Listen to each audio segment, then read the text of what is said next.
దేవుని యొక్క ప్రేమ ద్వారా ఆకర్షింపబడి ఆయన సన్నిధికి వచ్చిన మీ అందరికీ యేసుక్రీస్తున్నాము వందనాలు. చిన్న ప్రార్థన చేసుకుని వాక్యం చూసుకుంటాం. అందరూ ప్రార్థించుకుంటాం. సైనికులకు అధిపతి యెహోవా పరిశుద్ధుడు పరిశుద్ధుడు పరిశుద్ధుడు పరిశుద్ధుడు. నీ సన్నిధిలో నిలబడకైనా అర్హత లేని పాపాత్ముడు కలుగు. పాపాత్ముడైన నేను ఏ పాటి వాడిన పరిశుద్ధ లేఖనముల గురించి ప్రకటించుకున్నాను. కేవలం నువ్వు పిలిచావు, నువ్వు అప్పచెప్పావు అని ఒకే ఒక్క ధైర్యంతో నీ సన్నిధిలో నిలబడ్డాను తప్ప నేను అంటూ ఏమీ లేదు. నీ సన్నిధిలో నీ వాక్యం గురించి ధ్యానించటకైనను, మాట్లాడటకైనా, వివరించటకైనను, స్మరించటకైనను, ఆఖరికి నీ వాక్యం పట్టుకుంటానికి కూడా, నీ పరిశుద్ధ లేఖనములు మోగటానికి కూడా ఎటువంటి అర్హత లేని ఒక పాపాత్ముడు ప్రభువా, కేవలం నీ కృపతో, కేవలం నీ రక్త ప్రోక్షణతో నీ సన్నిధిలో నన్ను నిలబెట్టి ఉన్నావు తప్ప నేను అంటూ ఏమీ లేదు ప్రభు. గట్టి పరకతో సైతం నువ్వు మాట్లాడించగలను సమర్థవంతుడు. గాడిదకే ఒక జంతువు మానవస్వరాన్ని ఇచ్చాను, నేను ఏ పాటి వాడు. నీ జ్ఞాపకం నన్ను విడవకుండాను అని లేఖనములు చెప్పుచున్న ప్రకారము యేసు మమ్మల్ని గురించి నువ్వు జ్ఞాపకం చేసుకున్న విధానాన్ని బట్టి నీ జ్ఞాపకములో మేమందరము సజీవులుగా నిత్యులుగా నీ సన్నిధిలో నీ సమూహంలో మేమందరము ఉన్నందుకు, నువ్వు నిలబెట్టి ఉన్నందుకు, నువ్వు నడిపించినందుకు నీకే కోట్లాది కృతజ్ఞతాస్తుతులు ప్రభువా. పునరుద్ధాన దినము ప్రభువా, అయ్యా పునరుద్ధాన ఆరాధన రోజు నిన్ను గురించి, నీ మహిమను గురించి, నీ ప్రేమ గురించి, నీ లేఖనమును మేము ధ్యానించుచుండగా కూడి ఉన్న నీ బిడ్డలందరినీ మీరు దర్శించండి ప్రభువా. వినగలన చెవులు, గ్రహించగలన ఆత్మ, నీ యొక్క పరిశుద్ధాత్మ ద్వారా కూడి ఉన్న ప్రతి ఒక్క బిడ్డకు మీరు అనుగ్రహించండి ప్రభువా. సమస్తమైన మహిమ నీకే కలుగును గాక. ఆమేన్.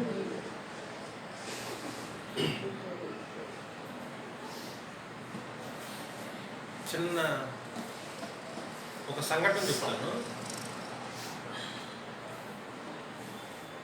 ఒక మందిరం ఉంది.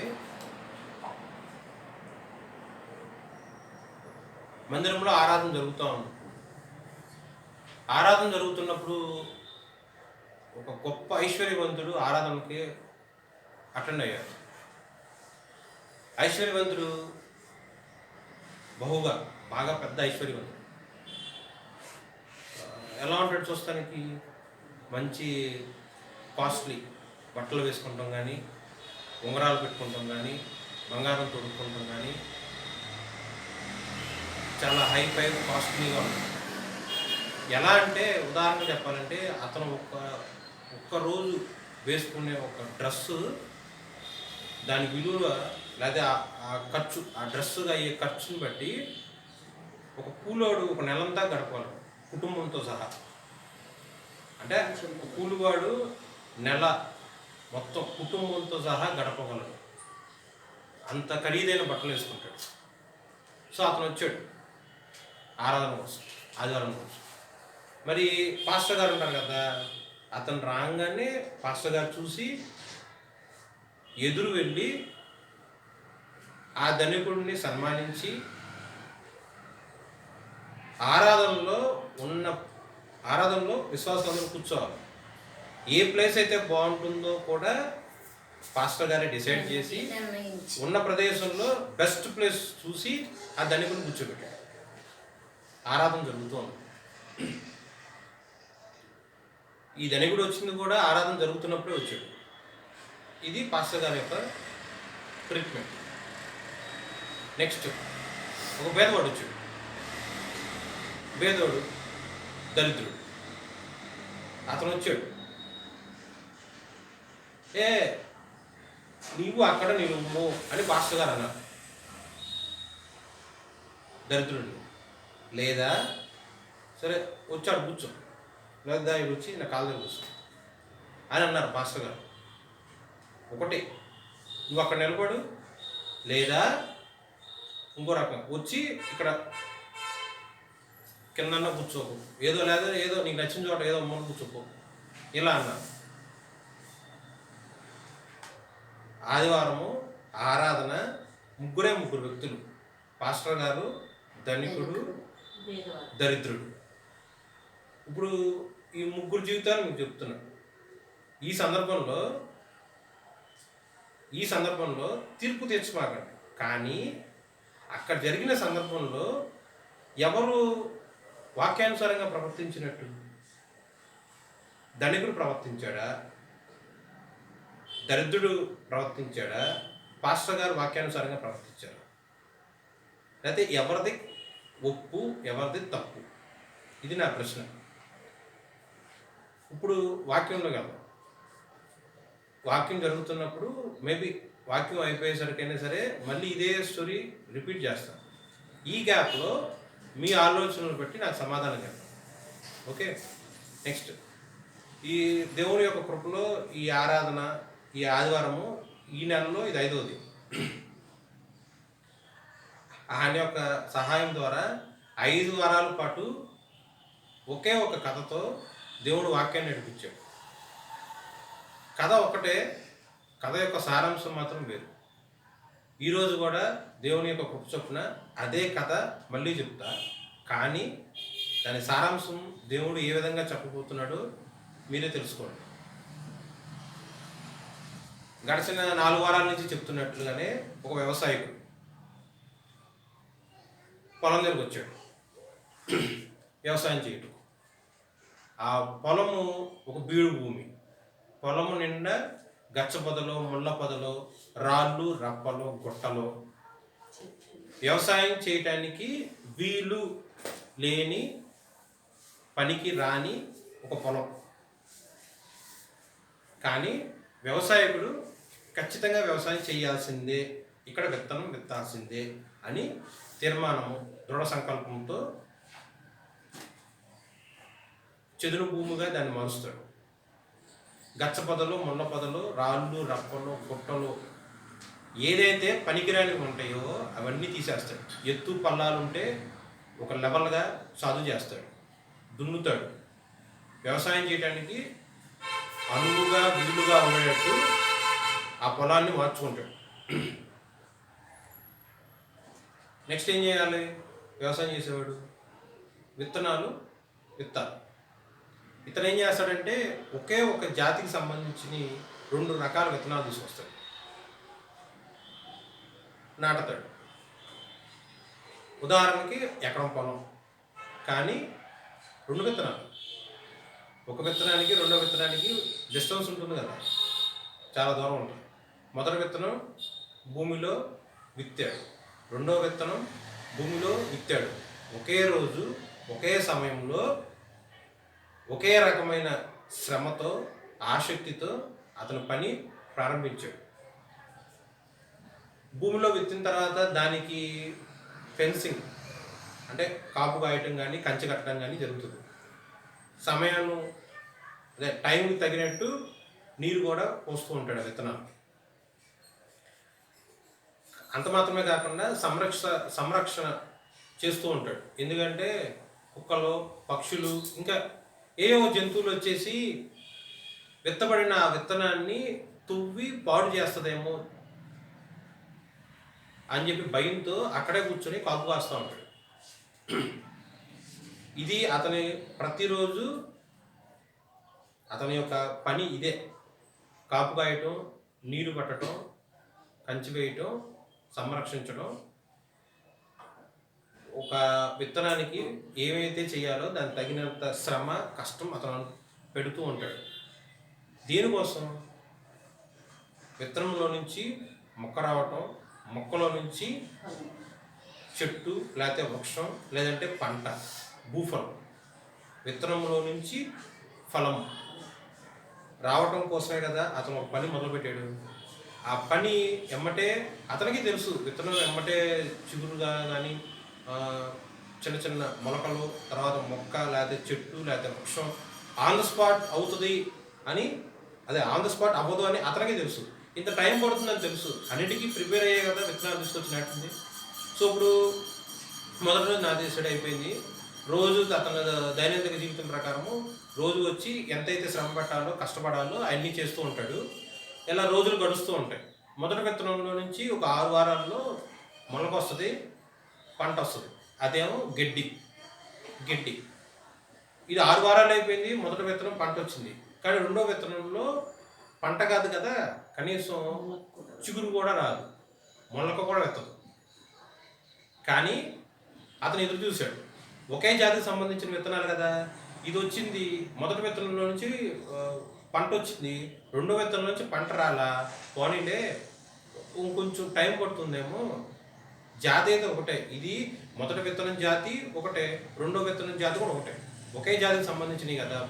ఒకవేళ ఏదన్నా భూమి లోపల ఏమన్నా సారం కానీ లేదంటే ఇంకా వేరే వేరే కారణాల ద్వారా అది చిగురు కానీ మొలక కానీ ఎత్తలేదేమో అని తన శ్రమను వృధా అయ్యింది అని అనుకోకుండా తన పని మీద నమ్మకం ఉండి తను సముదాయించుకుని ఎదురు చూస్తూ ఉంటాడు నిరీక్షణ.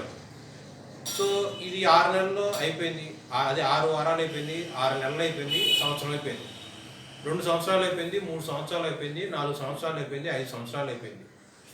ఇక్కడ ఏంటంటే 5 సంవత్సరాల పాటు ఒక రైతు పంట కోసం, భూఫలం కోసం ఎదురు చూస్తున్నాడు. మొదటి విత్తనంలో ఈ 5 సంవత్సరాలు అంటే 1800 సుమారు 1865 1825 రోజులు ఉంటాయి. ఇది మొదటి విత్తనం సుమారు 4-5 కాపుల కన్నా ఇంకెక్కువ వస్తుంది, అంటే అన్ని రెట్లు ఫలం వచ్చేసింది. ఇది రెండో విత్తనం చూస్తే ఏమి 5 సంవత్సరాల వరకు ఏమీ రాలే. 5 సంవత్సరాలు నిండిన తర్వాత అప్పుడు భూమి మీద చిన్న చిగురు వచ్చింది. అతను సంతోషం ఎంత ఉంటుంది, అతని నిరీక్షణ ఎలా ఉంటుంది, తను పడ్డ కష్టం అంతా మర్చిపోయి పంట స్టార్ట్ అయిందని చెప్పి చాలా సంతోషంతో అది ఎప్పుడైతే ఫలముగా మారుతుందో అని చెప్పి ఎదురు చూస్తుంటాడు. చిగురు వచ్చిన ఒక 2 వారాల్లో లేక 3 వారాల్లోనే అది మహావృక్షం అయిపోతుంది. 90 అడుగులు ఎత్తు ఎదుగుతుంది. గడ్డి చూస్తే ఒక మూర కానీ ఒక ఇంత జాన కానీ అవ్వచ్చు గడ్డి. అదే రెండో విత్తనం మాత్రం 90 అడుగులు ఎత్తు పెరుగుతుంది. మొదటి విత్తనం గడ్డి, రెండో విత్తనం వచ్చేసి వెదురు. ఇక్కడ అబ్జర్వ్ చేస్తే 5 సంవత్సరాల పాటు ఓపిక కలిగి ఎదురు చూశాడు, నిరీక్షణ కలిగి ఎదురు చూశాడు. అతను చేయాల్సిన దాంట్లో గడ్డి వచ్చేసింది కదా, రెండోది రాకపోతే పర్లేదు అని పక్షపాతం చూపించాలి. ఒక విత్తనాన్ని బాగా చూసుకొని రెండో విత్తనాన్ని బాగా చూసుకోకపోవడం అలాంటివి ఏమీ చేయలే, పక్షపాతం ఏమీ చేయలే. అతను చేయాల్సిన మొత్తం శ్రమ కష్టము పెట్టాడు, శ్రద్ధ కలిగి పనిచేశాడు. నెక్స్ట్ దానికోసం కంచి కట్టి కాపు కాసి కనిపెడుతూ ఉన్నాడు. ఎప్పుడు వస్తుంది, నేను చేసిన పనికి తగిన ప్రతిఫలం ఎప్పుడు వస్తుంది అని కనిపెడుతూ ఉన్నాడు. ఇది వ్యవసాయకుడు యొక్క కథ. దీన్ని వాక్యంలో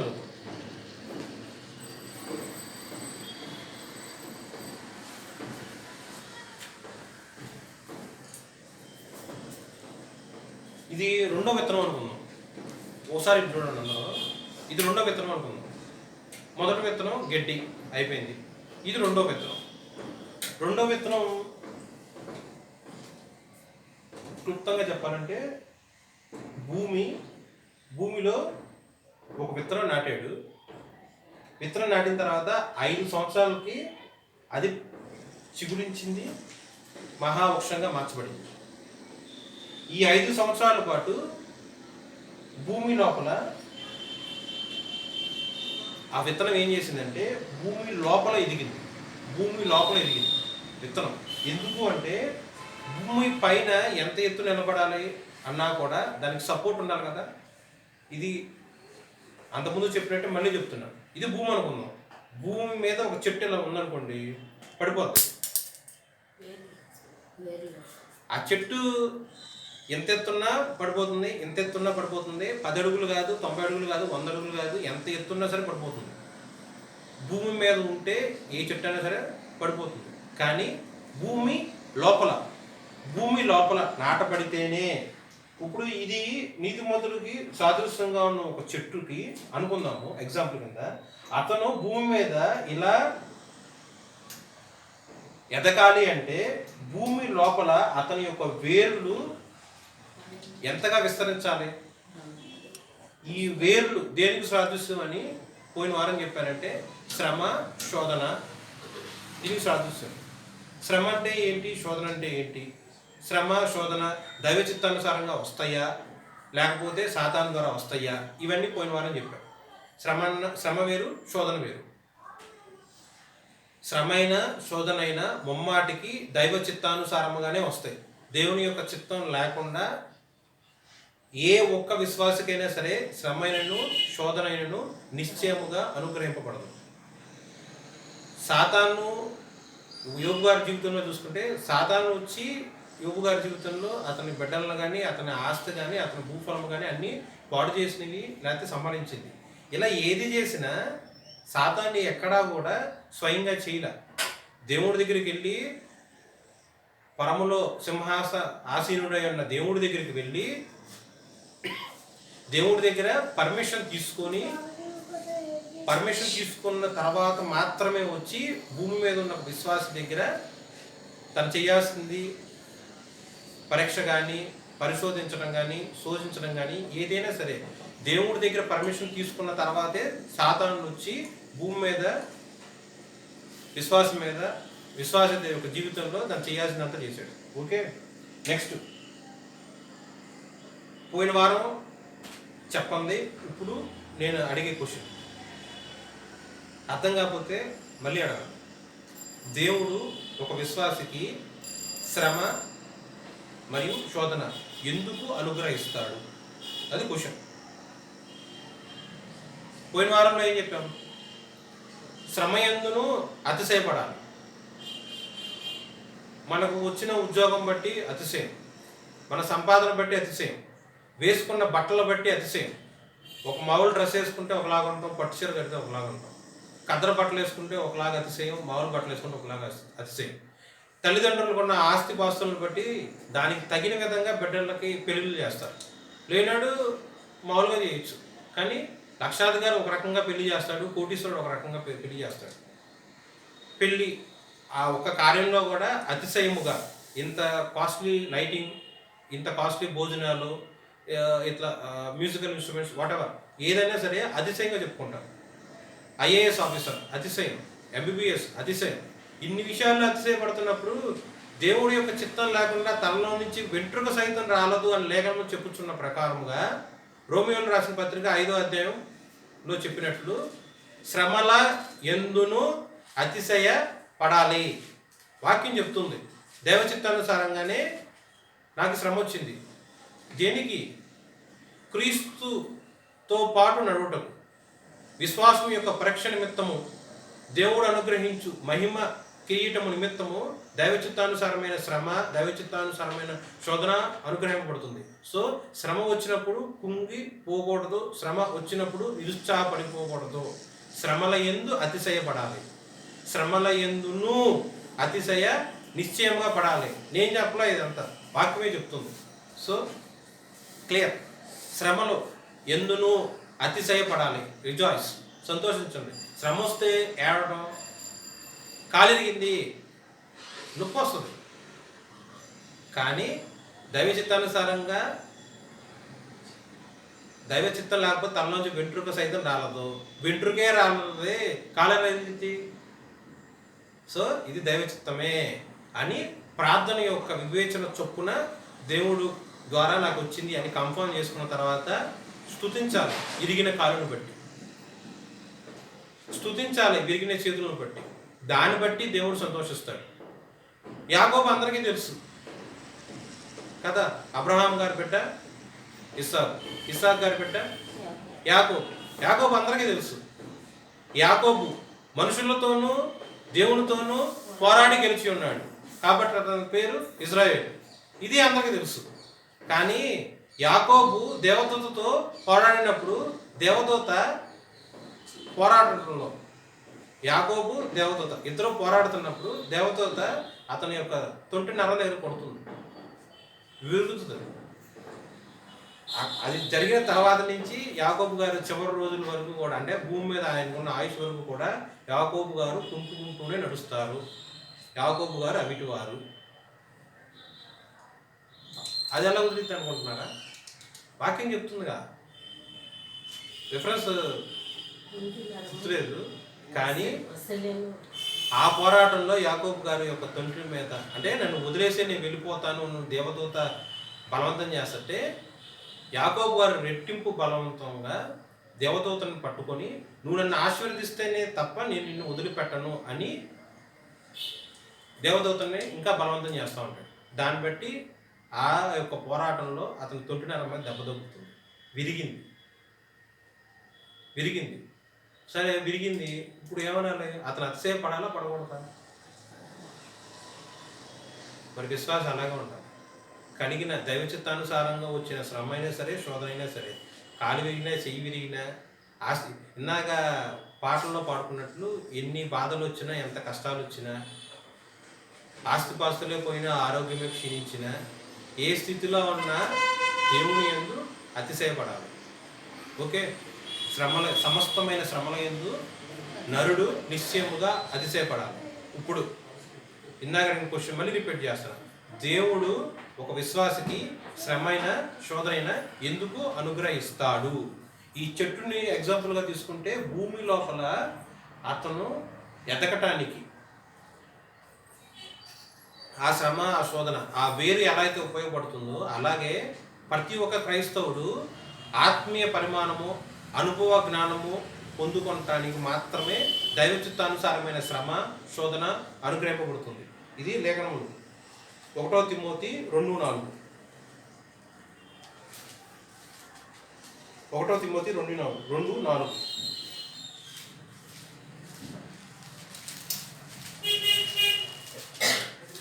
ఆయన మనుషులందరూ రక్షణ పొంది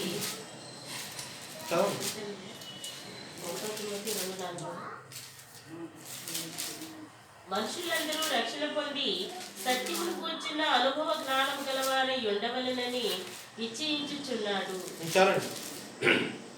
ఆయన యేసుక్రీస్తు ప్రభు మనుషులందరూ, విశ్వాసులు కాదు, మనుషులందరూ, భూమి మీద ఉన్న మనుషులందరూ రక్షణ పొందాలని సత్యమును గూర్చిన, సత్యము అంటే నేనే మార్గము, జీవము, సత్యమునై ఉన్నాను. సో యేసుక్రీస్తు ప్రభు మనుషులందరూ ఆయన గూర్చిన అనుభవ జ్ఞానము, శ్రమ, శోధన ఎందుకు ఒక క్రైస్తవుడికి అనుగ్రహింపబడుతుందంటే అనుభవ జ్ఞానము కొరకై దేవుడు పర్మిషన్ ఇస్తాడు. నేను అడిగిన ప్రశ్న ఏంటి? యేసుక్రీస్తు ప్రభు వారు ప్రతి ఒక్క క్రైస్తవుడికి లేదా ప్రతి ఒక్క విశ్వాసికి శ్రమైన శోధనైన ఎందుకు అనుగ్రహిస్తాడు? దాని యొక్క ఆన్సర్, దాని యొక్క సమాధానం ఏంటంటే అనుభవ జ్ఞానము, సత్యమును గూర్చిన అనుభవ జ్ఞానము. సత్యమును గూర్చిన అనుభవ జ్ఞానము కొరకై యేసుక్రీస్తు ప్రభు వారు ప్రతి ఒక్క క్రైస్తవుడికి లేదా ప్రతి ఒక్క విశ్వాసికి శ్రమ, శోధన అనుగ్రహిస్తాడు. ఓకే, అర్థమవుతుందా? అనుభవ జ్ఞానం. అసలు అనుభవ జ్ఞానం అంటే ఏంటి? యాకోబు గారు రాసిన పత్రిక 3:17.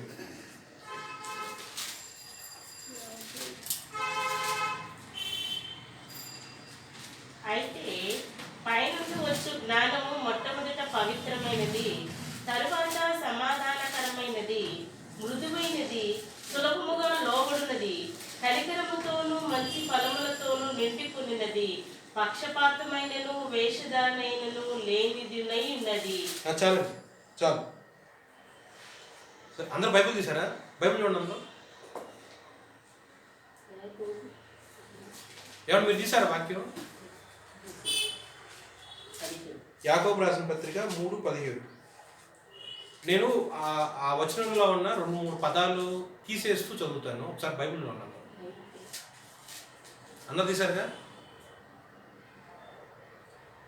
అయితే పైనుండి వచ్చు జ్ఞానము మొట్టమొదట పవిత్రమైనది, తరువాత సమాధానకరమైనది, మృదువైనది, సులభముగా లోబడినది, కనికరముతోనూ మంచి ఫలములతోనూ నిండుకొనినది, పక్షపాతమైనను వేషధారణైనను లేనిదినై ఉన్నది. ఇది వాక్యం కదా. మళ్ళీ చూడండి, మళ్ళీ మార్చి చదువుతాం. అయితే పైనుండి వచ్చు జ్ఞానము పవిత్రమైనది, సమాధానకరమైనది, మృదువైనది, సులభముగా లోబడినది, కనికరములతోనూ మంచి ఫలములతోనూ నిండుకొని ఉన్నది, పక్షపాతమైనను వేషధారణను లేనిదై ఉన్నది. ఏంటి తేడా? నేను చదివిన మొట్టమొదట అనే ఒక పదం తీసేసాం, ఇంకా తరువాత అనేది ఒక పదం తీసేసాం. ఓకే, ఇలా తీయటం వల్ల ఏం మారింది అర్థం చెప్పండి నాకు.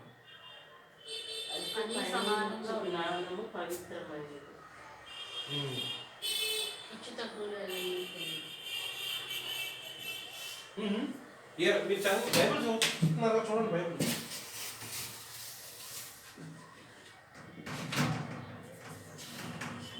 చెప్పండి, ఏంటో తేడా చెప్పండి.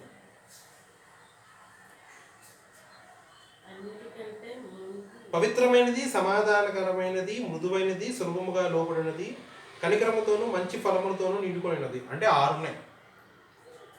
నేను 6 వాక్యంలో ఎలా అయితే ఉన్నాయో అలాగే నేను 6 మీ అందరికీ మళ్ళీ రిపీట్ చేసి చదివాను. సో అది ఎటువంటి అర్థం మారలేదు. కానీ దేవుడు ఏ విధంగా రాశాడు? 6 మొట్టమొదట అంటే 6 ఉన్నాయి. కానీ 6లో మొట్టమొదటి ఏది కలిగి ఉండాలి?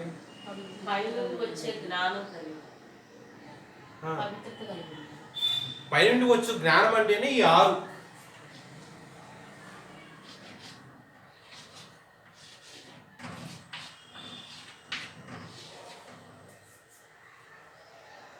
పైనుండి వచ్చు జ్ఞానం అంటేనే ఈ 6 ఉంటాయి. ఈ 6 ఏంటంటే వాక్యం ప్రకారం చెప్పాలంటే మొట్టమొదట పవిత్రమైనది, తరువాత సమాధానకరమైనది, మూడవది మృదువైనది, నాలుగవది సులభముగా లోపడినది. సులభముగా లోపడతాం అంటే వాక్యానికి సులభంగా లోపడుతున్నది. ఐదవది కనికరముతోనూ, ఆరవది మంచి ఫలములతోనూ నిండుకొని ఉన్నది.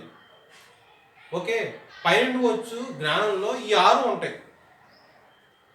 పైనుండి వచ్చు జ్ఞానం అంటే దేవుడు అనుగ్రహించు అనుభవ జ్ఞానములో ఈ 6 ఉంటాయి. ఈ 6 చదివేశాను, దీంట్లో ఎటువంటి అర్థం మారలేదు. కానీ దేవుడు ఈ 6 ఇలా స్ట్రైట్ అవే రాయకుండా మొట్టమొదట అనే ఒక పదం రాశారు. ఆ పదానికి తరువాత అని ఇంకో పదం రాశారు. సో 6 కలిగి ఉన్నా కూడా 6లో మెయిన్ థింగ్ ఏంటి, ముఖ్యమైనది ఏంటి?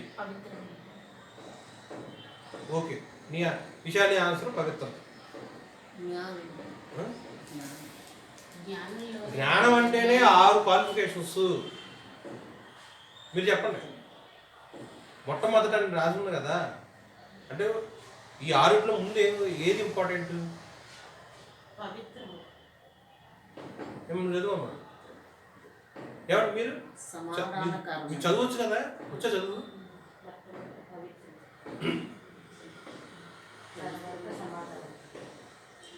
జ్ఞానం అంటే మళ్ళీ చెప్తున్నా చూడండి, పైనుండి వచ్చు జ్ఞానం అంటేనే ఈ 6 ఉంటాయి. పైనుండి వచ్చు జ్ఞానం అంటేనే 6 ఉంటాయి. 6 నిండుకొని ఉంటేనే, ఈ 6 క్వాలిటీస్ నిండుకొని ఉంటేనే అనుభవ జ్ఞానం పూర్తిగా ఉన్నట్టు. ఇప్పుడు ఆత్మఫలంలో 9 ఉంటాయి కదా, 9లో 1 లేకపోయినా ఆత్మఫలం పొందుకున్నట్టే. ప్రేమ, సంతోషము, సమాధానము, దీర్ఘశాంతము, దయాలత్వము, విశ్వాసము, సాత్వికము, ఆశానిగ్రహం, ఓకే, మంచితనం. ఈ 9లో 1 లేకపోయినా ఆత్మఫలం పొందుకున్నట్టే కదా, అవునా కదా? అట్లాగే అదొక ఉదాహరణ, దానికి తగినట్టే ఇది ఇంకోటి. దీనికి పైనుండి వచ్చు జ్ఞానములో 6 రకాల క్వాలిఫికేషన్స్ ఉంటాయి, 6 రకాల క్వాలిటీస్ ఉంటాయి. ఈ 6 క్వాలిటీస్లో కూడా వాక్యము ఎందుకు అలా స్పెసిఫిక్గా మొట్టమొదట రాసుంది? దేవుడు అనుగ్రహించే జ్ఞానంలో పవిత్రతకి అంత ఇంపార్టెంట్ ఉంటుంది. పవిత్రత చాలా ఇంపార్టెంట్. పవిత్రత, సమాధానం, ఈ 2 మెయిన్ థింగ్. యాకోబు రాసిన పత్రిక 3:17 మిస్టర్ వినయ్. తర్వాత మృదువత్వం కానీ, సులభంగా లోపడతాం కానీ, కనికరము కానీ, మంచి ఫలములు కానీ, ఈ 4లో ఎటైనా పొందుకోవచ్చు. 3 పొందుకొని 6, లేకపోతే తర్వాత 5, తర్వాత 4, ఇది ఎటైనా పొందుకోవచ్చు. కానీ వాక్యం ప్రకారము మొట్టమొదట పవిత్రత కావాలి. దేవుడిచ్చే జ్ఞానములో మొట్టమొదట పవిత్రత కావాలి. పవిత్రంగా క్రైస్తవుడు లేకపోతే అది దేవుడి యొక్క జ్ఞానం కాదు. ఒక విశ్వాసికి పవిత్రత లేకపోతే అది దేవుడి యొక్క జ్ఞానం కాదు. ఒక పాస్టర్కి పవిత్రత లేకపోతే అది దేవుడి యొక్క జ్ఞానము కాదు. యుక్తితో కూడిన జ్ఞానము. పవిత్రత లేకుండా దేవుని యొక్క జ్ఞానం లేదు. నేను చెప్పట్లా, బైబిల్ చెప్తుంది.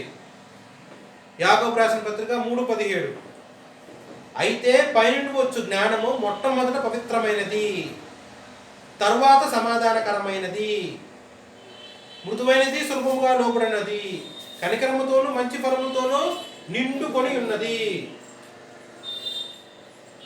దేవుడు అనుగ్రహించే జ్ఞానములో ఈ 6 ఉంటేనే దేవుడు ఇచ్చిన జ్ఞానము స్వతంత్రించుకున్నట్టు. ఈ 6లో పవిత్రత లేకపోయినా దేవుడి జ్ఞానం కాదు.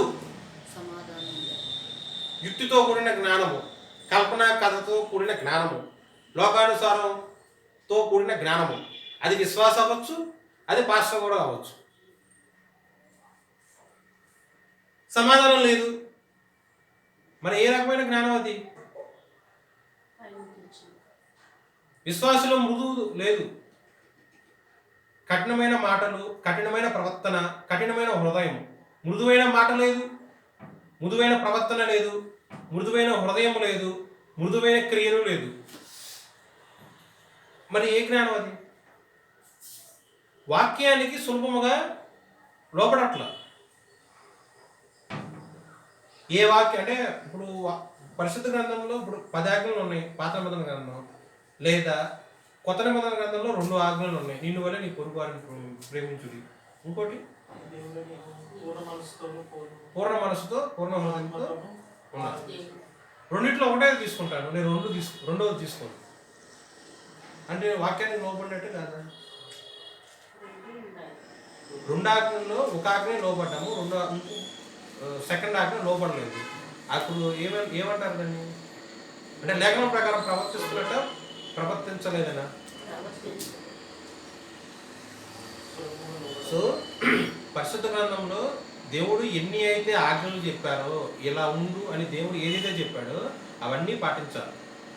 ఎలా అయితే ఆత్మఫలంలో 9లో 8 పొందుకొని 1 పొందుకోకపోయినా ఆత్మఫలము స్వతంత్రించుకోలేదు, అలాగే దేవుడి యొక్క ఆజ్ఞలలో ఒక్కటి కూడా మనం పొందుకోకపోయినా, అంటే 100 ఆజ్ఞలు ఉన్నాయి అనుకోండి, 99 మనం పొందుకొని ఒకటి మాత్రం పొందుకోలేదనుకో, అది దేవుడు ఇచ్చిన జ్ఞానం కాదు. మనకు నచ్చినట్టు మాత్రం తెలుసు వాక్యం, కానీ వాక్యానుసారంగా ప్రవర్తించాం. అంటే ఇప్పుడు వ్యభిచారం ఉంది, నరహత్య ఉంది, నరహత్య చేస్తాం, వ్యభిచారం చెయ్యం. ఇందువల్ల వాళ్ళు నీతిమంతులుగా ఎలా ఎంచబడతారు? 2 నరహత్య చేయకూడదు, వ్యభిచారం చేయకూడదు.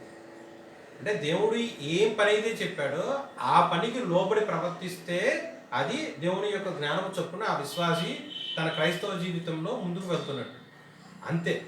అలా కాకుండా దేవుడు 10 మాటలు చెప్తే 9 మాటలు విని ఇంకో మాట నా ఇగో అడ్డం వస్తుంది నేను వినను, ఈ ఒక్క విషయం వదిలేలే ప్రభువా, మన నచ్చిన ఈ ఒక్క విషయంలో కొంచెం నాకు నచ్చింది నేను చేస్తాను, ఈ ఒక్క విషయంలో కొంచెం నువ్వు చూసి చూడనట్టు, ఈ ఒక్క విషయంలో నీ చిత్తం కాదు నా చిత్త ప్రకారం చేస్తా అని అంటే అది దేవుడి జ్ఞానమా? మనిషి యొక్క ఇష్టం, మనిషి యొక్క జ్ఞానమా? నెక్స్ట్, కనికరం కలిగి ఉండాలి. కనికరం అంటే ఉపవాసం ఉన్నాము, నేను చాలా దాంట్లో చూస్తూ ఉంటాను, ఉపవాసం ఉంటారు. అదే రోజు మన ఇంట్లో వాళ్ళది పుట్టినరోజు అనుకోండి, కేక్ కట్ చేసాం అనుకోండి, కేక్లో ఎగ్ ఉంటుంది, కేక్లో కోడిగుడ్డు ఉంటుంది. సో నాన్ వెజ్ పదార్థం నేను తినను. నేను శుక్రవారం అంటే నేను ఒక ఉపవాస ప్రతిష్ఠ రోజు నాడు నేను నాన్ వెజ్ తినను అని ఆ విశ్వాసి అలా మాట్లాడారు. నేను ఈ విషయమే తప్పు పట్టట్లేదు. నేను ఇది తప్పు అని నేను అంటల్లా, జాగ్రత్తగా ఆలోచించండి. మళ్ళీ చెప్తున్నా, శుక్రవారం రోజు పుట్టినరోజు జరుగుతుంది. ఆ పుట్టినరోజు నాడు కేక్ కట్ చేసాం. ఆ కేక్ కోడిగుడ్డు పదార్థంతో చేయబడి ఉన్నది. సో శుక్రవారం పూట ఉపవాసం కాబట్టి, ఉపవాసం రోజు నేను నాన్ వెజ్ తినను కాబట్టి నేను కేక్ తినను అని ఆ విశ్వాసి బదులిచ్చారు. ఇది తప్పు అని నేను అంటలేదు. Okay, clear. ఇది తప్పు అని నేను అంటల్లా.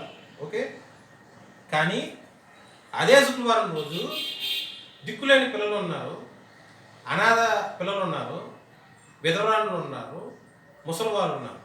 వాళ్ళు వస్త్రహీనతతో ఉన్నారు. వాళ్ళకి తిండి కూడా సరిగ్గా లేదు. ఉట్టి నోటి మాట, మీరు వెళ్ళి పలానా బట్టలు వేసుకుని హ్యాపీగా ఉండండి, అక్కడ దొరికింది తినేసి హ్యాపీగా ఉండండి అని నోటితో చెప్తే వాక్యానుసారంగా ప్రవర్తించినట్ట నీ యొక్క శుక్రవారం ప్రతిష్ట ప్రార్థన దేవుని దృష్టికి ఆమోదకరంగా ఉందా? లేక వారి యొక్క సొంత వస్త్రములు తీసుకొచ్చేసి ఆ దిక్కులేని పిల్లలకు పంచిపెట్టి, వృద్ధులకు కానీ ఆ విధవరాళ్ళకు కానీ సొంత బట్టల్లో ఏయో ఒకటి అప్పచెప్పి వాళ్ళ ఇంట్లో వండిన వస్తువులు లేకపోతే ఫుడ్ కానీ పంచిపెడితే ఇది దేవుడికి ఇష్టకరంగా ఉంటుందా? చెప్పండి. ఎంత వాక్యంలోనే ఉంది, నేనేమి కల్పించట్లేదు. నోటి మాటతో కాదు, క్రియతో చూపించాలి. మనకు కలిగింది లేని వారికి పెట్టాలి. యాకోబు రాసిన పత్రిక 1:27. తండ్రి అయిన దేవుని ఎదుట పవిత్రమును నిష్కళంకమునైన భక్తి ఏదనగా, దిక్కులేని పిల్లలను విధవరాండ్రను వారి ఇబ్బందిలో పరామర్శించుటయు, ఇహలోక మాలిన్యము తనకంటకుండా తను తాను కాపాడుకుంటే. చూడండి, దేవుడికి ఇష్టం ఏంటంటే నిష్కలంకమైన భక్తి అంటే ఏంటి అని యేసయ్యని ఎవరన్నా ప్రశ్నిస్తే యేసయ్య ఇచ్చే ఆన్సర్, దిక్కులేని పిల్లలను విధవరాలను వారి యొక్క ఇబ్బందుల్లో పరామర్శించండి. అలా పరామర్శిస్తున్నప్పుడు వాళ్ళందరూ లోకంలోనే ఉంటారు కాబట్టి ఆ లోక మాలిన్యము ఏ ఒక్క విశ్వాసకి అంటకుండా కాపాడుకోవాలి. ఓకే, ఉపవాస ప్రతిష్ఠ కూడి కంటే మనకున్న కట్టుబాట్లు పెట్టి నాన్ వెజ్ ఎలా అయితే వదిలేయాలో, అది ఎంతైతే ముఖ్యం అని అనుకుంటున్నారో అది మంచిదే. దానికి తగిన విధంగా ఆ రోజు మనం చేసే ఒక ఆహారము, జనరల్గా మనం ప్రతిరోజు భోజనం చేస్తాం. ఆ శుక్రవారం రోజు మనం దేవుని యొక్క కృపలో ప్రార్థన యొక్క శక్తితో ఉపవాసంగా ఉంటున్నాం కాబట్టి దానికి తగిన విధంగా అటువంటి ఆహారము దిక్కులేని పిల్లలకి, నిజముగా దిక్కులేని పిల్లలకు, నిజముగా విధవరాండ్రకు, నిజముగా వృద్ధులకు ఇవ్వండి. అది నిష్కలంకమైన భక్తి. కేక్ తినకూడదు, ఆ విషయంలో నేనే తప్పు పట్టట్లేదు. ఎలా అయితే ఒక గుడ్డు, ఒక చిన్న నాన్ వెజ్ అనే ఒక పదార్థంలో ఎంత నిష్టగా మాట్లాడుతున్నారో అంతే నిష్టగా దిక్కులోని పిల్లల దగ్గర, అంతే నిష్టగా విధవరాండ్ల దగ్గర, అంతే నిష్టగా వృద్ధుల దగ్గర కూడా మన యొక్క క్రీస్తు ప్రేమ, మన యొక్క ఉపవాస ప్రార్థన యొక్క క్రియ చూపించాలి. గంటల తరబడి ప్రార్థన చేస్తాం, ఉపవాసం ఉంది, మంచిదే. దానికి తగినట్టు కూడా క్రియ కూడా, కార్యము కూడా ఎదురువాడిని అంటే దిక్కులేని పిల్లలు కానీ, విధవరాలను కానీ, వృద్ధులను కానీ, ఇది కేవలం ఒక ఆహారము, కేవలం వస్త్రం మాత్రమే కాదు. ప్రత్యక్ష దినము ఎలా అయితే నోరు మూసుకొని దేవునితో మాత్రమే, అంటే నోరు మూసుకుంటాం అంటే మనుషులతో కాకుండా దేవుని యొక్క సన్నిధిలోనే గడపాలి అని ప్రార్థనతో ఎలా అయితే ఎదుర్కోవాలని ఆశిస్తున్నామో, అట్లాగే ప్రార్థించటం ఉపవాసం రోజు ఎంతైతే ఇంపార్టెంటో అలాగనే అట్లీస్ట్ ఆ రోజైనా సరే నా నోటి ద్వారా ఎదుటి వాడిని బాధ పెట్టకూడదు అని తీర్మానం తీసుకుంటాం. అర్థమవుతుందా? ఉపవాసం అంటే కడుపు మార్చుకుంటాం, నాన్ వెజ్ తినకపోవటం ఓకే. అట్లాగే ఉపవాసం అంటే అది ఒళ్ళు మాత్రమే కాదు, నాన్ వెజ్ మానేయటం మాత్రమే ఉపవాసం కాదు. లేని వాళ్ళకి ఆ రోజు ఆహారం పెట్టడం. ఎలా అయితే దేవుడితో ప్రార్థనతో ఎదుర్కొని దేవుడితో మాట్లాడతామో అట్లాగే భూమి మీద మన ఎదుటోడితో, మన యొక్క పొరుగు వారితో మాట్లాడినప్పుడు ఎదుటివాడిని కనికరముతో మాట్లాడాలి. హాని కలిగించేటట్టు, బాధ కలిగించేటట్టు మాట్లాడకూడదు. అట్లీస్ట్ శుక్రవారం పూట అయినా సరే ఎందుకంటే ఉపవాస ప్రతిష్ట కూడిక కదా. ఈరోజు శుక్రవారం కాదు, ఈరోజు ఆదివారం. కానీ జనరల్గా ప్రతి ఒక్క క్రైస్తవులు ఉపవాసం రోజు చేసే క్రియ నేను చూస్తున్నా కాబట్టి దానికి ఎగ్జాంపుల్గా చెప్తున్నాను. సో మళ్ళీ బ్యాక్ రవేణ్కి వస్తున్నాను. పైనుండి వచ్చు జ్ఞానము మొట్టమొదట పవిత్రమైనది, తర్వాత సమాధానకరమైనది. సో ఈ 6 యొక్క క్వాలిటీస్లో ఫస్ట్ థింగ్ పవిత్రత క్రైస్తవుడికి మొట్టమొదట అలంకరణ. పైన నుంచి వచ్చు జ్ఞానము, దైవ చిత్తానుసారమైన జ్ఞానములో మొట్టమొదటి అలంకరణ ఏంటంటే పవిత్రత. క్రైస్తవుడా పవిత్రత కలిగి ఉండు, క్రైస్తవుడా సమాధానం కలిగి ఉండు. ఈ 2 ఎంతో ఇంపార్టెంట్.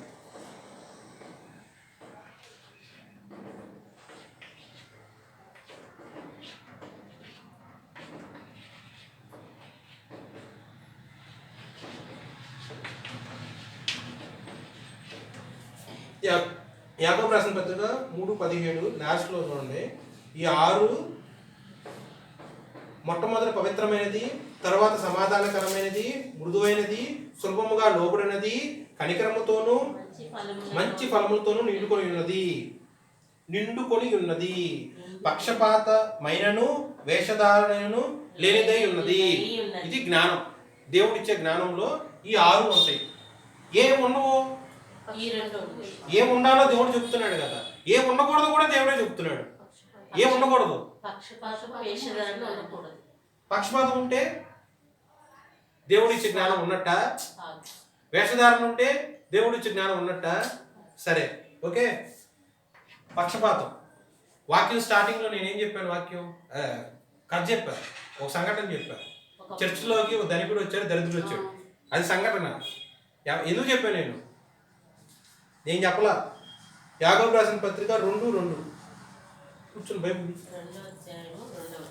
ఎలాగనగా బంగారు ఉంగరము పెట్టుకొని ప్రశస్త వస్త్రములు ధరించుకుని ఒకడు మీ సమాజ మందిరంలోనికి వచ్చినప్పుడు మురికి బట్టలు కట్టుకుని దరిద్రుడును లోపలికి వచ్చినలా మీరు ప్రశస్త వస్త్రములు ధరించుకుని వారిని చూచి సన్మానించి నీవిక్కడ మంచి స్థలం ముందు కూర్చుండమని చెప్పి ఆ దరిద్రుడితో నువ్వు అక్కడ నిలువును, లేక ఇక్కడ నా పాదపీఠమునకు దిగువను కూర్చుండమని చెప్పిన ఎడలా మీ మనసుల్లో భేదం పెట్టుకుని మీరు దురాలోచనతో విమర్శ చేసిన వారు గుదురు కారా? చదవండి. నా ప్రియ సహోదరులారా ఆలకించుడి. ఈ లోక విషయంలో దరిద్రులైన వారిని విశ్వాసమందు భాగ్యవంతులుగాను తను ప్రేమించు వారికి తాను వాగ్దానము చేసిన రాజ్యములకు వారసులుగాను ఉండుటకు దేవుడు ఏర్పరచుకొనలేదా? అయితే మీరు దరిద్రులను అవమానపరచుదురు, ధనవంతులు మీ మీద కఠినముగా అధికారము చూపుదురు, మిమ్మల్ని న్యాయ సభలకు ఈడ్చుచున్న వారు వీరే కదా. పెన్నుంటే ఈ యొక్క లైన్ అండర్లైన్ చేసుకోండి. విశ్వాసులను లేదా పాస్టర్లను లేదా సంఘ కాపురులను న్యాయ సభలకు ఈడ్చుచున్న వారు వీరే కాదా. వీరే అనే పదం తీసేయండి. ఎవరి గురించి మాట్లాడుతున్నాడు? ధనవంతులు కాదా? అండర్లైన్ చేసుకోండి. మిమ్మల్ని న్యాయ సభలకు ఈడ్చుచున్న వారు వీరే కదా. కంటిన్యూషన్ చదవండి. మీకు పెట్టబడిన శ్రేష్టమైన నామము దూషించువారు వీరే కదా. మెట్టుకు నీ వలె నీ పొరుగు అని ప్రేమించి మన లేఖనంలో ఉన్నట్టి ప్రాముఖ్యమైన ఈ ఆజ్ఞను మీరు నెరవేర్చిన ఎడల బాగుగానే ప్రవర్తించు వారగుదురు. మీరు పక్షపాతము గలవారైతే ధర్మశాస్త్రము వలన అపరాధులను తీర్చబడి పాపము చేయు వారగుదురు. చాలండి. పైనుంచి వచ్చు జ్ఞానములో అంటే యాకోబు గారు రాసిన పత్రిక 3:17 అధ్యాయంలో ఇందాక ఇచ్చిన వివరణ ప్రకారము ఆ జ్ఞానములో పక్షపాతము వేషధారణ లేనిదై ఉండాలి. పక్షపాతం అంటే ఇది ఒక ఎగ్జాంపుల్.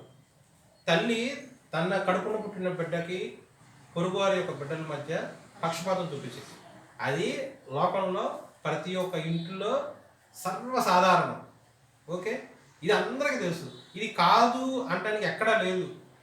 ఈ రాష్ట్రం కాదు, ఈ ఊరు కాదు, ఈ దేశం, ఈ ప్రపంచం ఎక్కడ తీసుకున్నా సరే ప్రతి ఒక్క ఇంట్లో ప్రతి ఒక్క తల్లికి చాలా సర్వసాధారణ విషయం. ఓకే, దేవుడు ఆ విషయం తప్పుపడుతున్నాడా?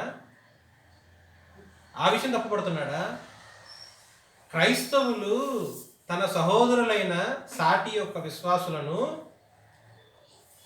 దాంట్లో భేదాలు, ఆ భేదం ఎలా చూపిస్తున్నారు ప్రతి ఒక్క క్రైస్తవుడు? ధనికులు దరిద్రులుగా భేదాలు చూపిస్తున్నారు. నేను చెప్పిన వాక్యం మొదలు పెట్టినప్పుడు నేను చెప్పిన ఒక ఉదాహరణ లేకపోతే ఒక సంఘటన నేను క్రియేట్ చేసి చెప్పింది కాదు. రిఫరెన్స్ యాకోబు రాసిన పత్రిక 2:2. ఎలాగనగా బంగారం ఉంగరము పెట్టుకొని ప్రశస్త వస్త్రములు ధరించుకుని ఒకడు సమాజ మందిరంలోనికి, రోడ్డు మీద వెళ్ళట్లా ధనికుడు, సమాజ మందిరంలోనికి వచ్చినప్పుడు మురికి బట్టలు కట్టుకున్న దరిద్రులను లోపలికి వచ్చిన ఎడల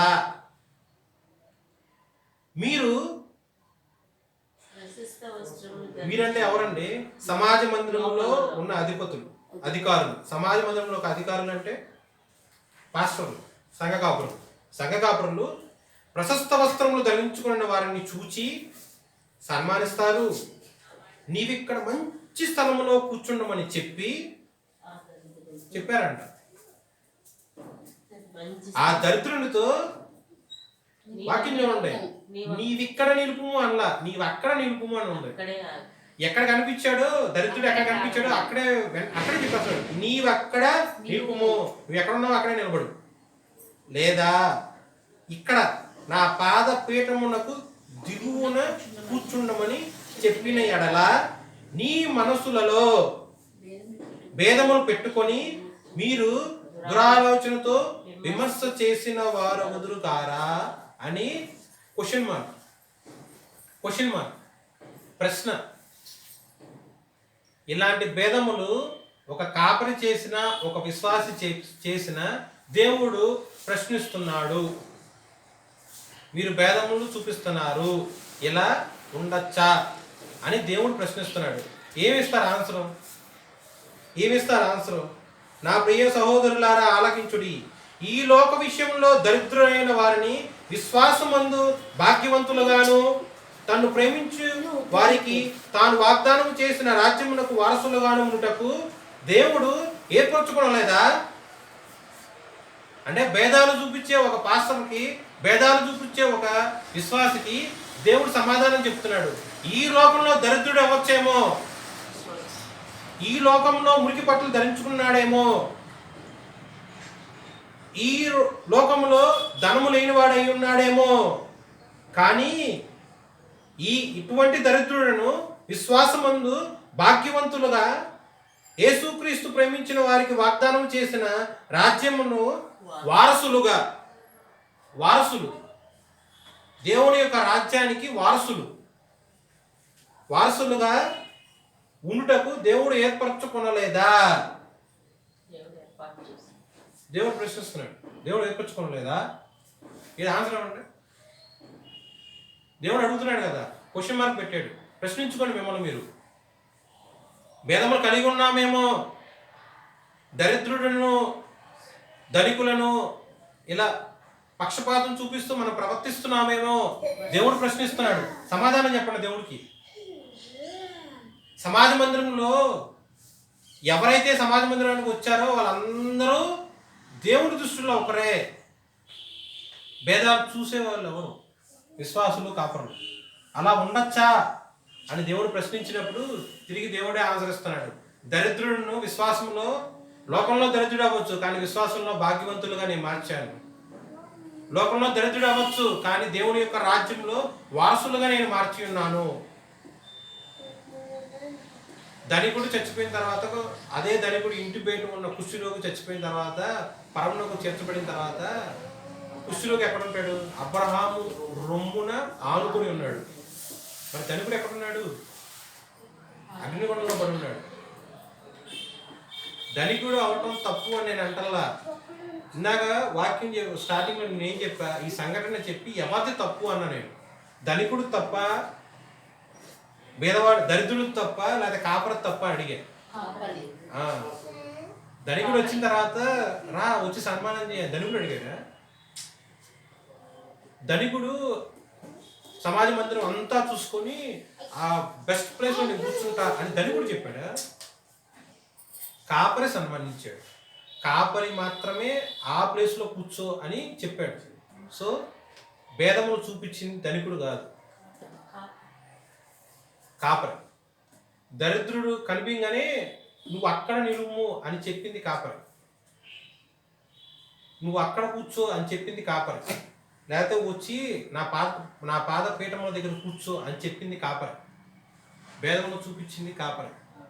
సమాజ మందిరంలో ఉండాల్సిన కాపురులకు భేదములు ఉండకూడదు. ధనికులైనా ఒకరే, దరిద్రులైనా ఒకరే. ఇది సమాజ మందిరంలో ఉదాహరణ. ఇదే ఉదాహరణ ఇంకో రకంగా చెప్పుకుందాం. అదే మందిరంలో ప్రేమ ఎందుకు జరుగుతుంది. ధనవంతుడు వచ్చాడు, భేదములు కలిగిన కాపరి ఏం చేస్తాడు, అతనే ఆకు తీసుకొని ఆ ఒక ప్రేమ విందులో ఏర్పరచబడ్డ ప్రతి ఒక్క ఐటెం ఆ ఇస్రాగులో వడ్డించుకొని తీసుకెళ్ళి ధనవంతుడి చేతిలో పెట్టాడు. సన్మానించడానికి ఇది ఒక ఉదాహరణ. అదే దళితుడు వచ్చాడు, ఏమంటారు, దళితుడిని గెంటేయలేదు కదా, గెంటేయరు కానీ చర్చికైతే వచ్చారు కాబట్టి గెంటేయరు. అప్పుడు ఏం చెబుతారు, అరే ఉండేదో పెట్టుకొని అడిగిలు కూర్చోపో, లేదా త్వరగా పెట్టుకొని అడిగిలు కూర్చోపో. ఎందుకంటే చింపిరి బట్టలు, మురికోడు, భేదాలు చూపిస్తున్నారు.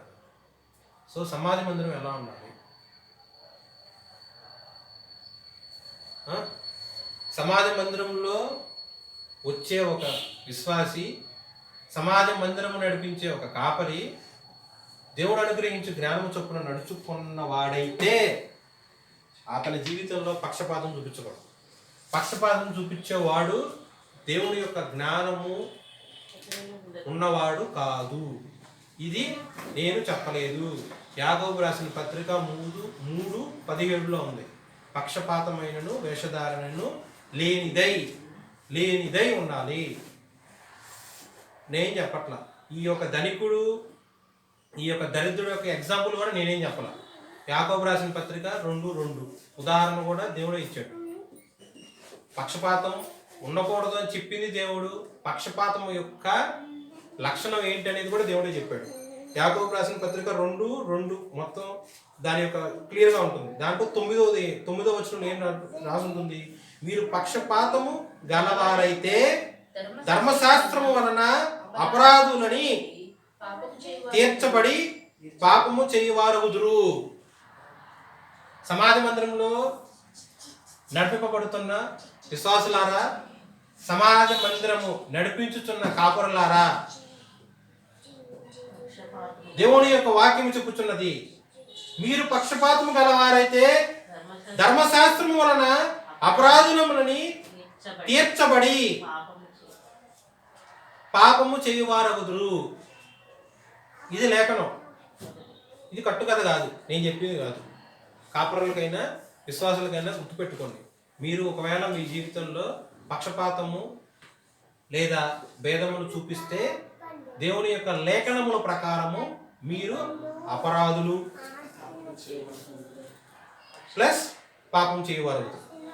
ఓకే, ఇప్పుడు పక్షపాతం చెప్పాం కదా.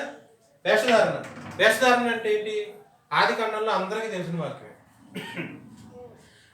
ఆడమ్ అండ్ ఈవ్, ఆదాము గారు అవ్వమ్మ గారు ఉన్నారు. దేవుడు సృష్టించిన సమస్తమైన జంతువుల్లో పాము యుక్తి ఉంటుంది.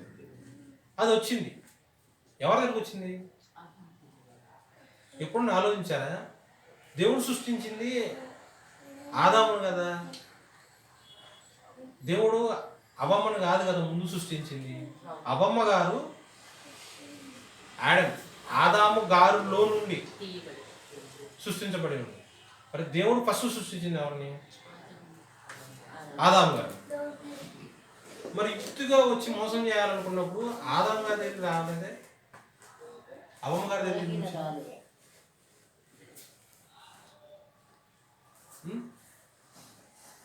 ఆడమ్ అండ్ ఈవ్ ఇద్దరు ఉన్నారు. ఆదాము గారు ఉన్నారు, అవ్వమ్మ గారు ఉన్నారు.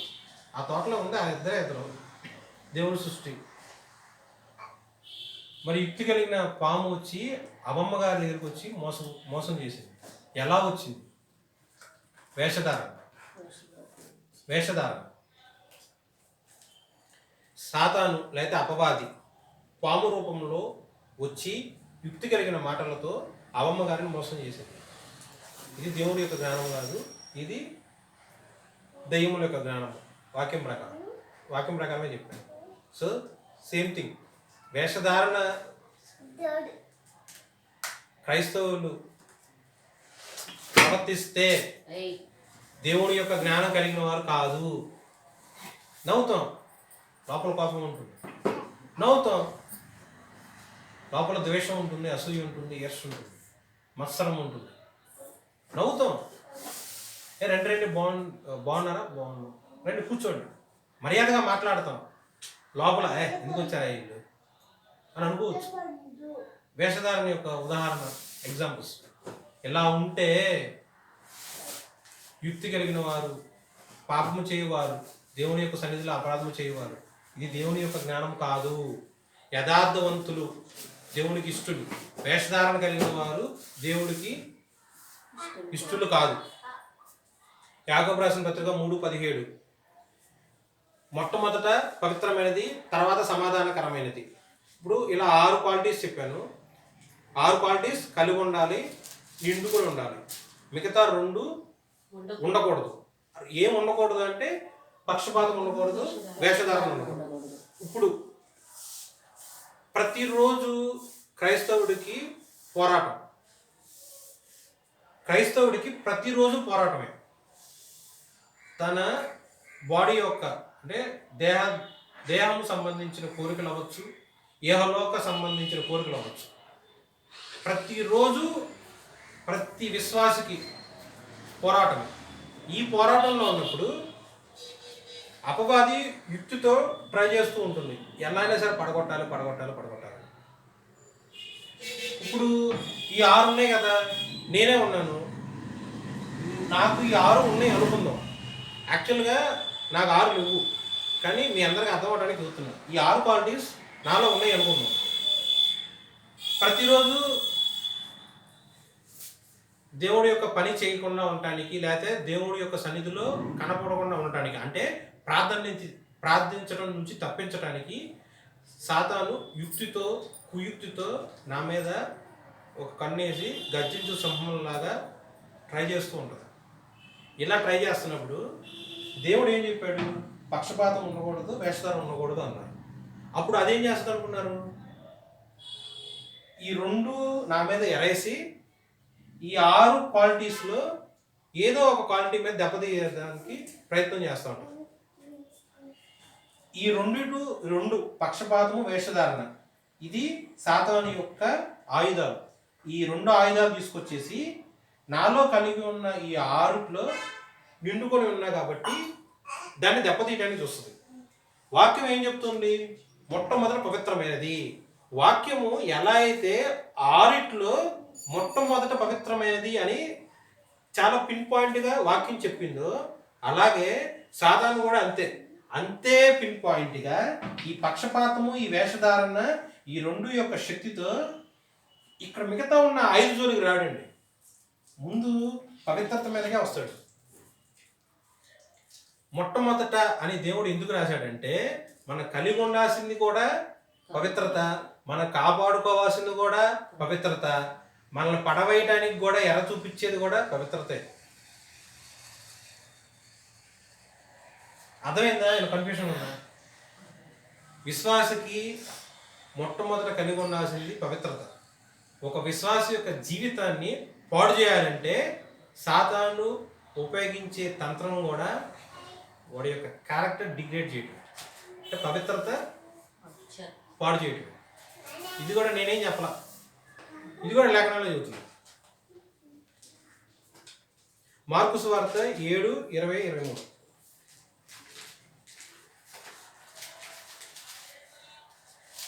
మార్కు సువార్త 7:20-23. మనుషుని లోపలి నుండి బయలు వెళ్ళున్నది మనుషుని అపవిత్రపరచును. లోపలి నుండి అనగా మనుషుల హృదయములో నుండి.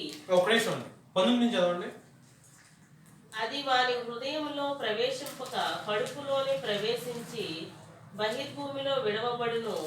ఇట్లు అది భోజన పదార్థములన్నిటినీ పవిత్రపరచును. చదవండి. మనుషుని లోపల నుండి బయలు వెళ్ళున్నది మనుషుని అపవిత్రపరచును. లోపల నుండి అనగా మనుషుల హృదయములో నుండి దురాలోచనలను, జారత్వములను, దొంగతనమును, నరహత్యలను, వ్యభిచారములను, లోభములను, చెడుతనములను, కృత్రిమమును, కామ వికారమును, మత్సరమును, దేవదూషణయు, అహంభావమును, అవివేకమును వచ్చును. ఈ చెడ్డవన్నీయు లోపల నుండియే బయలు వెళ్ళి మనుషుని అపవిత్రపరచునని ఆయన. చాలండి.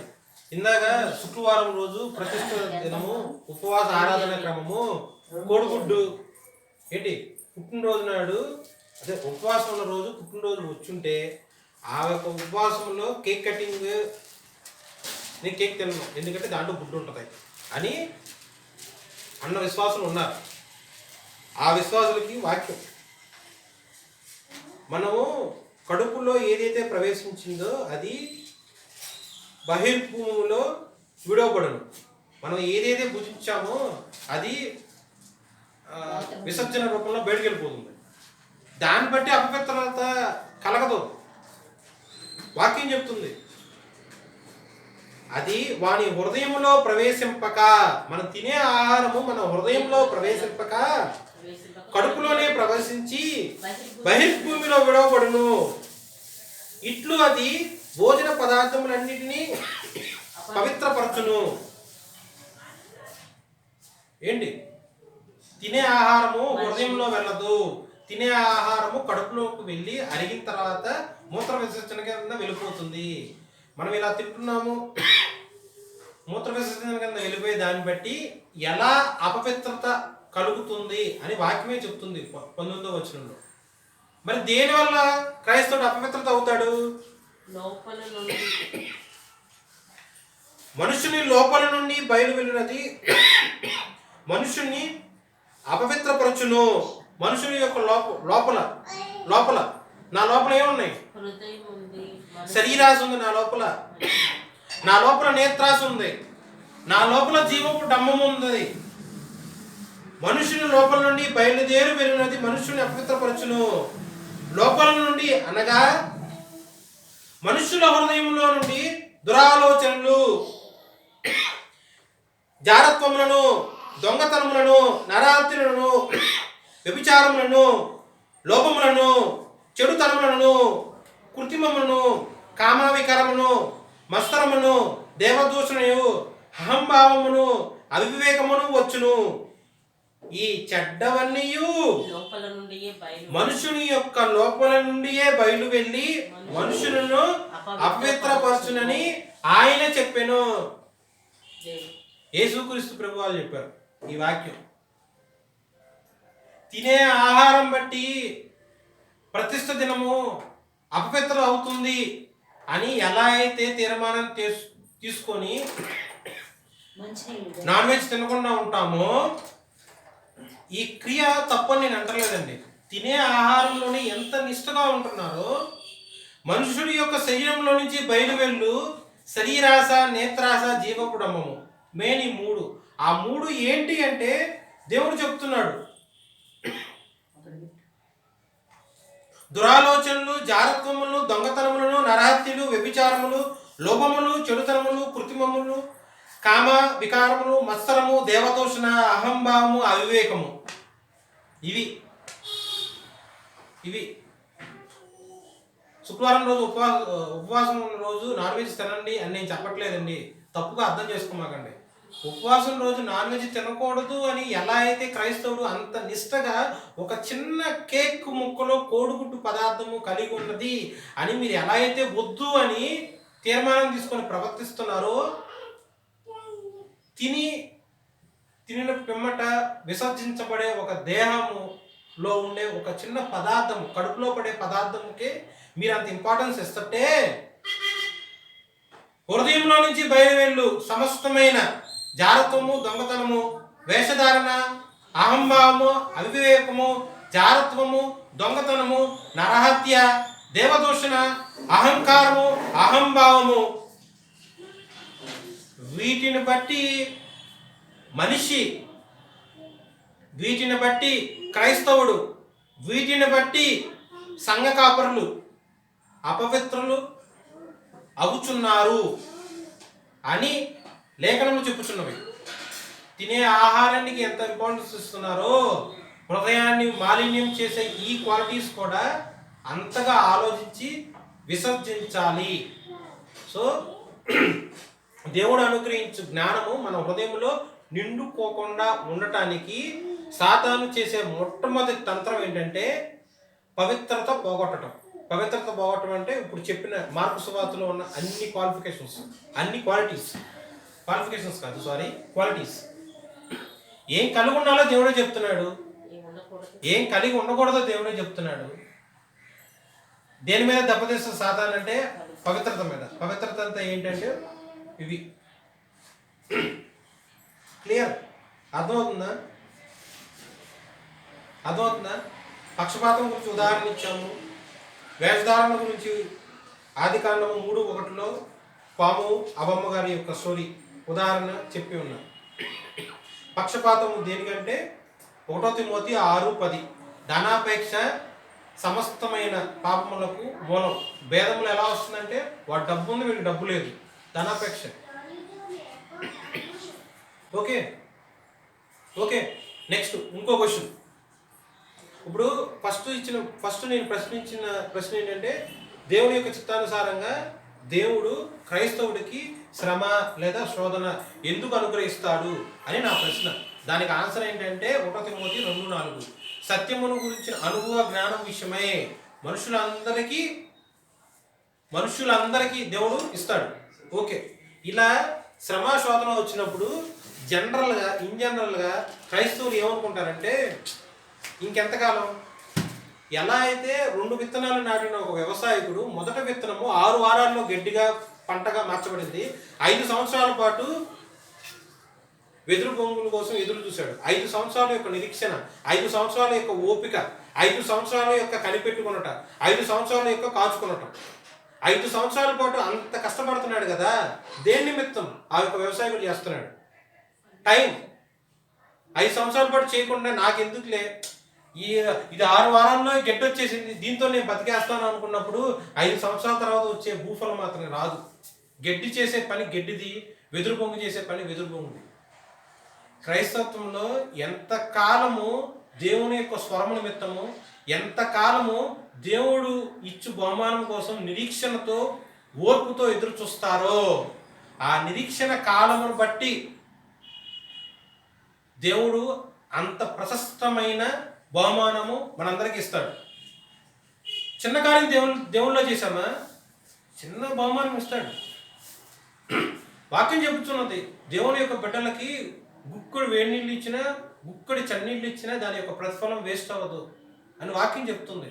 మరి ఆలోచన చేయండి, దేవుని యొక్క పని ఒక గ్లాస్ వాటర్ ఇస్తేనే దేవుడు దానికి తగిన ప్రతిఫలం ఇస్తా అన్నాడే.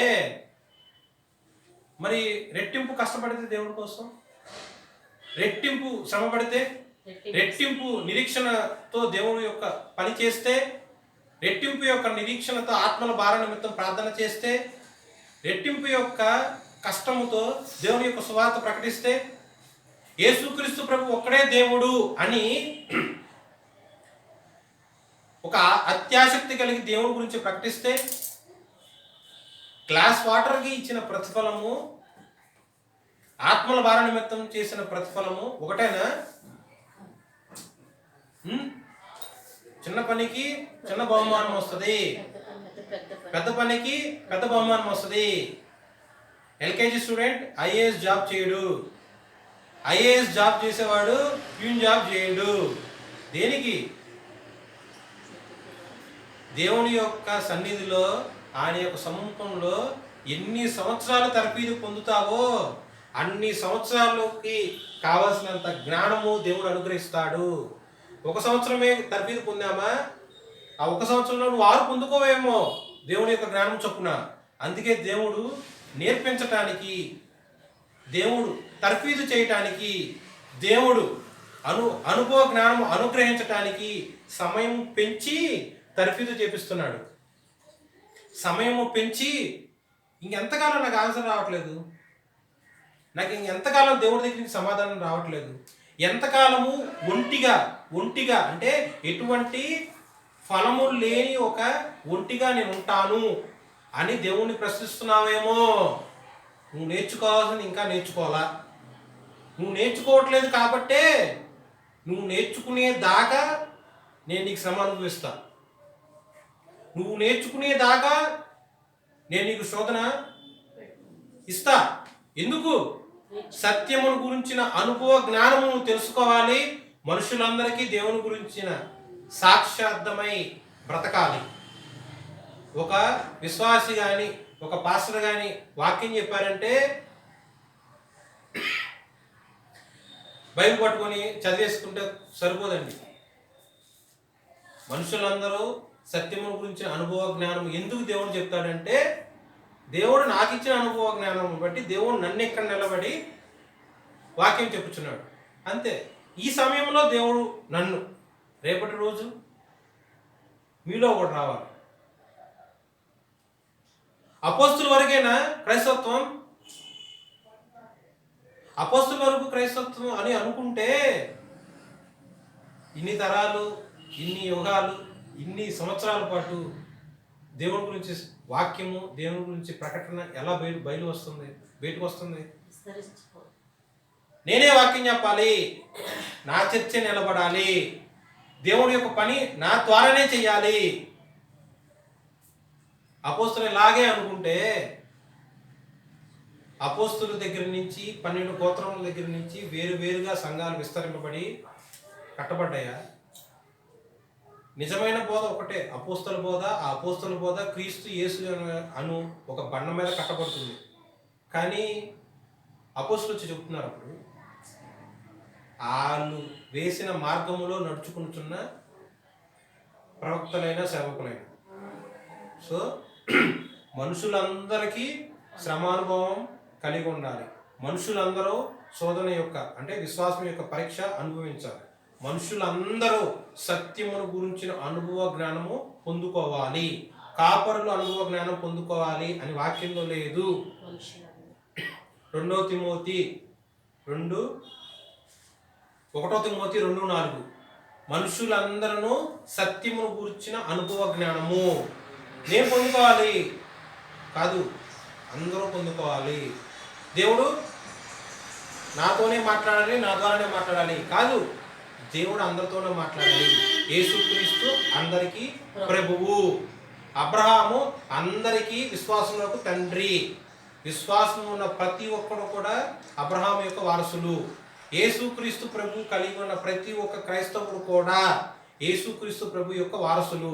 ఆ దరిద్రుడైనా ధనికుడైనా సంఘ కాపరైనా దేవుని యొక్క వారసులే. దేవుడు ఒకరితో మాట్లాడి ఇంకొకరితో మాట్లాడడం అది వాక్యమే లేదు. ఓకే, సో ఇవాటి వాక్యం ఏంటి? దైవ చిత్తానుసారంగా దేవుడు ఎందుకు శ్రమ శోధన అనుగ్రహిస్తాడు? అదే ఫస్ట్ క్వశ్చన్. సత్యము గురించిన అనుభవ జ్ఞానం విషయమై దేవుడు శ్రమ శోధన అనుగ్రహిస్తాడు, అది ఆన్సర్. రెండో క్వశ్చన్, ఎంతకాలం అంటే నువ్వు నేర్చుకోవట్లేదు కాబట్టే. ఎంతకాలం నేర్చుకుంటావు అంతకాలం దేవుడు శ్రమ శోధన అనుగ్రహిస్తూనే ఉంటాడు. అనుభవం అనుభవం అనుభవం. బైబిల్ చదివితే అనుభవం కాదు. బైబిల్ చదివితే అనుభవం కాదు. బైబిల్ చదివితే అనుభవం కాదు. లేఖనములు అనుభవపూర్వకముగా మన జీవితంలో దేవుడు జరిగిస్తే అది అనుభవ జ్ఞానం. ఓకే ఓకే, అర్థమైందని అనుకుంటున్నా. ఓకే, దేవుడి చిన్న వాక్యం దీవించి మహిమ పొందును గాక.